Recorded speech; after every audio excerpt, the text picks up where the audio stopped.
সেনাবাহিনী পাশে না দাঁড়ালে গৃহযুদ্ধের পরিস্থিতি হতো।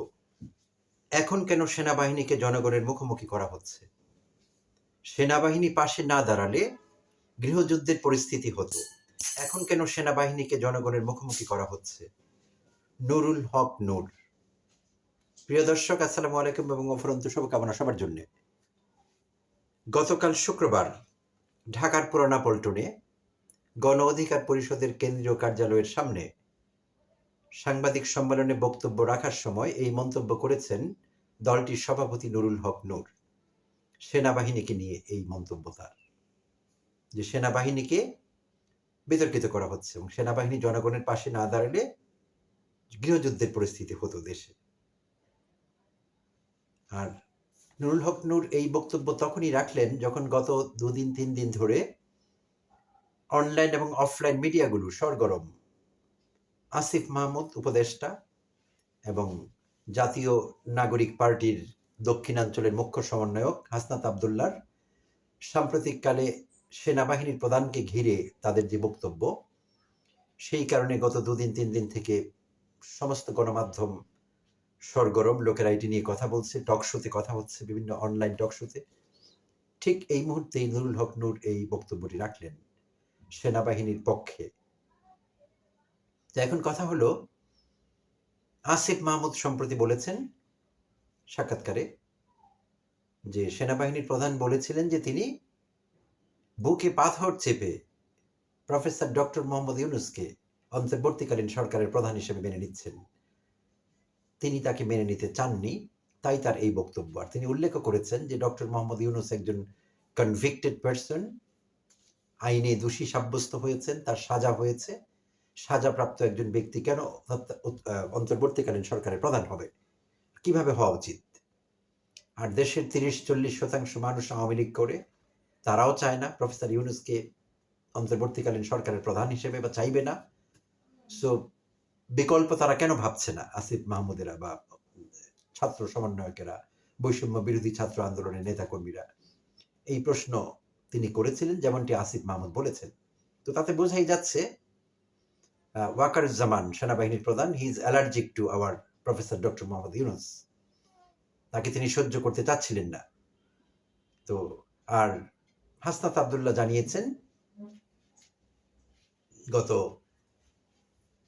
11 মার্চ ক্যান্টনমেন্টে তাদেরকে প্রস্তাব দেওয়া হয়েছে আসন ভাগাভাগির বিনিময়ে তারা যাতে আওয়ামী লীগের প্রস্তাবিত রিফাইন্ড আওয়ামী লীগ হাসিনাকে বাদ দিয়ে সাবের হোসেন চৌধুরী, ডক্টর শিরিন শারমিন চৌধুরী সাবেক স্পিকার আওয়ামী লীগ আমলের, এবং ফজলে নূর তাপস হাসিনার আত্মীয়, এদের নিয়ে একটি রিফাইন্ড আওয়ামী লীগ হবে, যারা হাসিনার অপকর্মের দায় স্বীকার করবে, হাসিনাকে বয়কট করবে, বাদ দেবে, দিয়ে নতুন আওয়ামী লীগ নিয়ে সামনে হাজির হবে। এরকম একটি প্রস্তাব সেনাবাহিনীর তরফ থেকে দেওয়া হয়েছে, যা হাসনাত আবদুল্লাহ তার ফেসবুক পোস্টে উল্লেখ করেছেন। তো এখন এই পরিস্থিতিতে নুরুল হক নূর বললেন যে সেনাবাহিনীকে কেন জনগণের মুখোমুখি করা হচ্ছে, বিতর্কিত করা হচ্ছে, তারা না হলে আমাদের কি হতো, আমাদের গণ অভ্যুত্থান সফল হতো না, এইসব কথাগুলো নুরুল হক নূর বলেছেন। তো এখন কথা হলো, আসিফ মাহমুদ এবং হাসনাত আবদুল্লাহরাও কিন্তু সেনাবাহিনীর পক্ষে বিরুদ্ধে কোনো কথা বলেননি। তারাও তাদের বিভিন্ন বক্তব্যে স্বীকার করেছেন সেনাবাহিনী দেশপ্রেমিক, সেনাবাহিনী আমাদের জুলাই অগাস্ট গণ অভ্যুত্থানের সহায়ক শক্তি ছিলেন, বিশেষভাবে সেনাবাহিনীর জওয়ানেরা এবং জুনিয়র অফিসারেরা। তো এই বক্তব্য তারা বিভিন্ন সময় দিয়েছেন, কৃতজ্ঞতা স্বীকার করেছেন। আমরাও সবাই স্বীকার করি, দেশপ্রেমিক সেনাবাহিনী অবশ্যই আমাদের পাশে দাঁড়িয়েছিল জুলাই আগস্ট অভ্যুত্থানের সময়ে হাসিনার বিরুদ্ধে। তারা একসময় হাসিনার পুলিশ র্যাবের বিরোধিতা করেছে, এমনকি বন্দুক ধরেছে পুলিশ র্যাবের দিকে, তারা জনগণের হয়ে, আন্দোলনকারীদের হয়ে। তো এটি অস্বীকার করবার কোনো উপায় নেই। তো এইটি যেমন অস্বীকার করবার উপায় নেই, তেমনি অস্বীকার করবার উপায় নেই সেনাবাহিনী প্রধান ওয়াকারুজ্জামান একজন বিতর্কিত ব্যক্তি। বিভিন্নভাবে তিনি গত কয়েক মাসে নিজেকে বিতর্কিত করে তুলেছেন, এবং তিনি যে একটি অবস্থানে আছেন, অবস্থান নিচ্ছেন হাসিনার পক্ষে, সেটি বিভিন্নভাবে তিনি প্রমাণ করেছেন। তিনি সম্প্রতি রাজনৈতিক বক্তব্য দেওয়া শুরু করেছেন, ভারতের সেনাবাহিনীর প্রধানের সঙ্গে যোগাযোগ রাখছেন। সেনাবাহিনীর প্রধানই সাম্প্রতিক সাক্ষাৎকারে বলেছেন যে ঘনিষ্ঠ যোগাযোগ আছে, দুই দেশের সেনা প্রধানের মধ্যে যোগাযোগ হচ্ছে, নোটস বিনিময় হচ্ছে, অনেক কিছু হচ্ছে। আর তিনি প্রোটোকল ভঙ্গ করে বিক্রম সিকরির সঙ্গে দেখা করেছেন। সেইটিও কারো অনুমতি নিয়ে নয়, সরকারের অনুমতি তিনি নেননি। অন্তর্বর্তীকালীন সরকারের প্রধান উপদেষ্টার অনুমতি নিতে হতো। বিক্রম সিকরি তার সঙ্গে এইভাবে দেখা করতে পারেন না।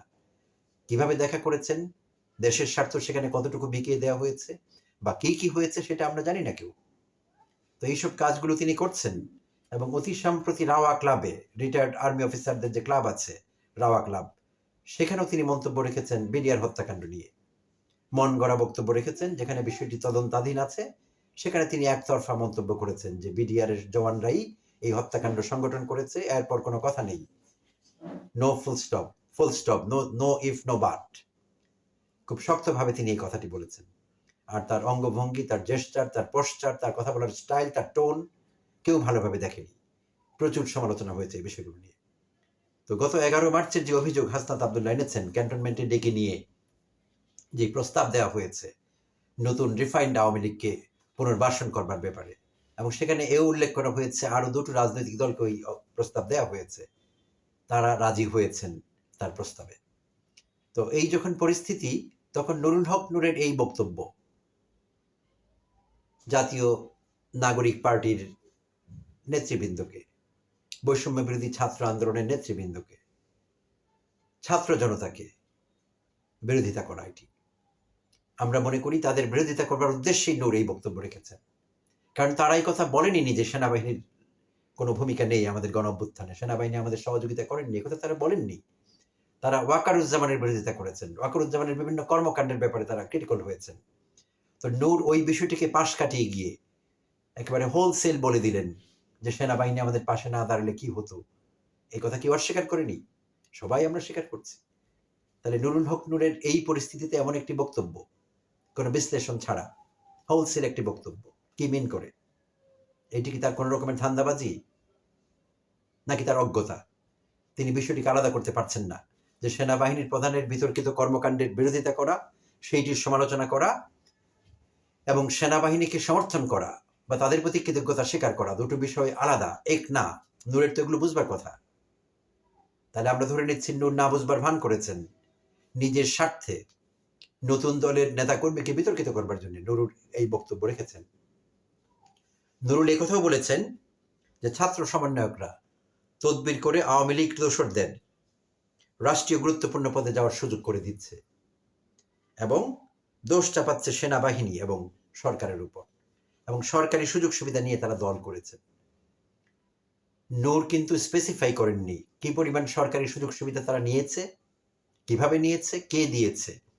কোনো স্পেসিফিক অভিযোগ না, এটি ঢালাও হোলসেল অভিযোগ আবারও।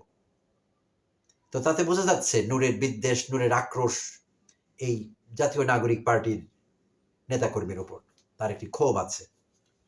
কারণ তাদের আবির্ভাবে গণ অধিকার পরিষদ হয়তো নূর ভাবছে যে আগের মতো সুবিধা করতে পারবে না, তারাও এখন শক্ত প্রতিদ্বন্দ্বী তাদের। আর ছাত্রদের বিরুদ্ধে যে অভিযোগ নূর এনেছে, একই অভিযোগ কিন্তু নূরের বিরুদ্ধে এসেছিল, আমাদের জানা আছে সেইটি। নূরের বিরুদ্ধে চাঁদাবাজির অভিযোগ আছে। আমি সে কথা বলছি না যে প্রমাণ হয়েছে নূর ডিরেক্টলি কারো কাছ থেকে চাঁদা নিয়েছেন। নূরের বিরুদ্ধে চাঁদাবাজির অভিযোগ উঠেছে, নূরের বিরুদ্ধে তদবিরের অভিযোগ উঠেছে, এই সবগুলো অভিযোগ নূরের বিরুদ্ধে উঠেছে। তো তাই নূর অন্যের কাচের ঘরে ঢিল মারবার আগে, অন্যের ঘরে ঢিল মারবার আগে ভেবে দেখা উচিত ছিল নূর নিজেও কাচের ঘরেই বসবাস করছে। তাই এই মুহূর্তে কোনো বিশ্লেষণ ছাড়া নূরের এরকম একটি হোলসেল বক্তব্য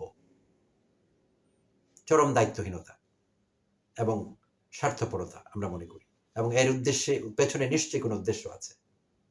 আগামী দিনগুলোতে নূর বক্তব্য রাখবার সময় আরো সাবধানী হবেন, এটা আমরা আশা করতে পারি। ধন্যবাদ দর্শক, ভালো থাকবেন। আবার কথা হবে অন্য কোনো ভিডিওতে।